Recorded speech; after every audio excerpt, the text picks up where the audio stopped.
Hello friends, இன்றைக்கி நம்ம இந்த வீடியோவில் கேரமல் பாப்கார்ன் எப்படி சூப்பராக பண்ணுறதுங்கிறத பார்க்கலாம்.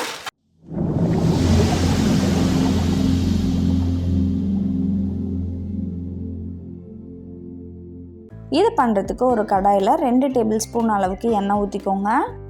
இதுலேயே 1/4 கப் அளவுக்கு பாப்கார்னை சேர்த்து நம்ம நல்லா வறுத்துக்கலாம்.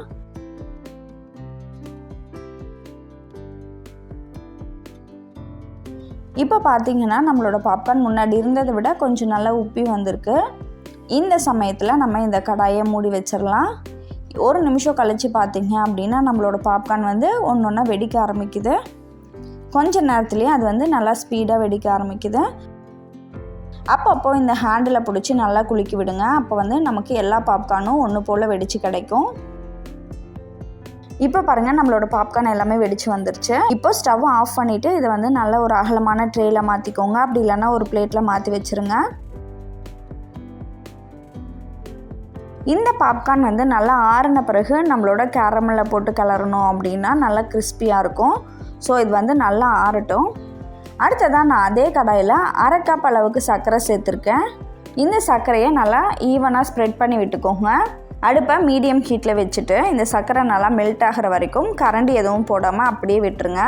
இப்போ பாருங்கள், சென்டரில் மட்டும் நமக்கு நல்லா மெல்ட் ஆகிருக்கு. இந்த சமயத்தில் ஓரத்தில் இருக்கக்கூடிய சர்க்கரையெல்லாம் சென்டரில் கொண்டு எல்லா சர்க்கரையும் நல்லா மிக்ஸ் பண்ணி விடுங்க. இந்த கடாய் பார்த்திங்கன்னா அகாரோ பிராண்டில் இருந்து தான். இது நல்ல ஒரு அகலமான கடாய், 28 சென்டிமீட்டர் அகலம் இருக்குது. இதோட கெப்பாசிட்டி பார்த்திங்க அப்படின்னா 3.8 லிட்டர். இதில் நம்ம ஒரு 6 பேருக்கு நல்லா தாராளமாக குழம்பு வைக்கலாம். இந்த கடாயோட லிங்க் நான் டிஸ்கிரிப்ஷனில் கொடுத்துருக்கேன், வேணுங்கிறவங்க செக் பண்ணிக்கோங்க. ஒரு 2 நிமிஷம் கழித்து பார்த்தோன்னா நம்மளோட எல்லா சர்க்கரையும் நல்லா மெல்ட் ஆகியிருக்கும். இந்த சமயத்தில் நம்ம 1 டேபிள் ஸ்பூன் அளவுக்கு பட்டரை சேர்த்து நல்லா கலந்து விட்டுக்கலாம். இது கூடவே 1/8 டீஸ்பூன் அளவுக்கு நம்ம பேக்கிங் சோடா ஆட் பண்ணிக்கலாம். இந்த கேரமலில் நம்ம பேக்கிங் சோடா ஆட் பண்ணுறதுனால என்ன ஆகும்னு பார்த்தீங்கன்னா நம்மளோட பாப்கார்ன் நல்லா கிறிஸ்பியாக இருக்கும். இந்த பேக்கிங் சோடா ஆட் பண்ணலை அப்படின்னா என்ன ஆகும்னு பார்த்தீங்கன்னா நம்மளோட பாப்கார்ன் கடுக்கு முடுக்குன்னு இருக்கும். அது மட்டும் இல்லாமல் ஈவனாக தின்னாக கோட் ஆகாமல் கொஞ்சம் மாதிரி திக்காக கோட்டாகி கிடைக்கும். பேக்கிங் சோடா ஆட் பண்ண உடனேமே நம்மளோட கேரமல் பார்த்திங்கன்னா கொஞ்சம் நுரையாட்டம் பொங்கி வரும். அந்த சமயத்தில் நம்மளோட பாப்கார்னை சேர்த்து நல்லா கிளறி விடுங்க. இந்த மாதிரி 2 கரண்டி யூஸ் பண்ணி உங்களால் எந்த அளவுக்கு ஸ்பீடாக மிக்ஸ் பண்ண முடியுமோ அந்த அளவுக்கு நல்லா ஸ்பீடாக இந்த கேரமலை இந்த பாப்கார்னோட ஒன்றா நல்லா கோட் பண்ணி விடுங்க. இப்போ பாருங்கள், நம்மளோட கேரமல் பாப்கார்ன் ரெடி ஆகிடுச்சு.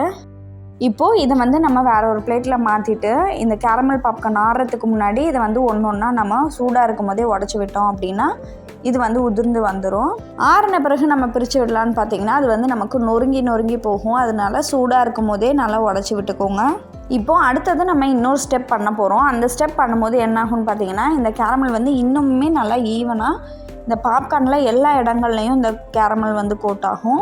அது மட்டும் இல்லாமல் ஒரு 3 வாரம் ஆனாலுமே இந்த பாப்கார்ன் நல்லா கிறிஸ்பியாகவே இருக்கும். ஸோ அதுக்கு நம்ம என்ன பண்ண போகிறோம்னு பார்த்தீங்கன்னா நம்மளோட ஓடிஜியை 120 டிகிரி செல்சியஸில் ப்ரீஹீட் பண்ணி வச்சுருக்கேன். அதில் நம்மளோட பாப்கார்னை உள்ளே வைக்க போகிறோம். இதை 1/2 மணி நேரத்துலேருந்து 40 நிமிஷம் உள்ளே வச்சுக்கோங்க. 10 நிமிஷத்துக்கு ஒருக்கா இதை வெளியில் எடுத்து நல்லா மிக்ஸ் பண்ணி விடுங்க. இந்த மாதிரி பண்ணும்போது நம்மளோட கேரமல் ஈவனாக கோட் ஆகும். இப்போ நீங்களே பாருங்கள், நம்மளோட பாப்கார்ன் முன்னாடி எப்படி கோட்டாக இருந்தது, இப்போ பார்த்திங்கன்னா நல்லா ஈவனாக எல்லா சைடும் கோட்டாகி இருக்குது.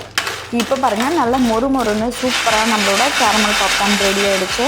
கண்டிப்பாக இதே மாதிரியே நீங்களும் கேரமல் பாப்கார்ன் ட்ரை பண்ணி உங்கள் வீட்டு குழந்தைங்களுக்கு கொடுங்க. ரொம்பவே விரும்பி சாப்பிடுவாங்க. இனிமேட்டு நீங்கள் வெளியில் போய் தான் கேரமல் பாப்கார்ன் வாங்கணும் அப்படின்ற அவசியம் இல்லை. நம்ம வீட்லேயே நல்லா மொறுன்னு பண்ணலாம். இந்த ரெசிப்பியை நீங்களும் உங்கள் வீட்டில் ட்ரை பண்ணி பார்த்துட்டு உங்களோட ஃபீட்பேக்கை கமெண்ட்டில் சொல்லுங்கள். நன்றி.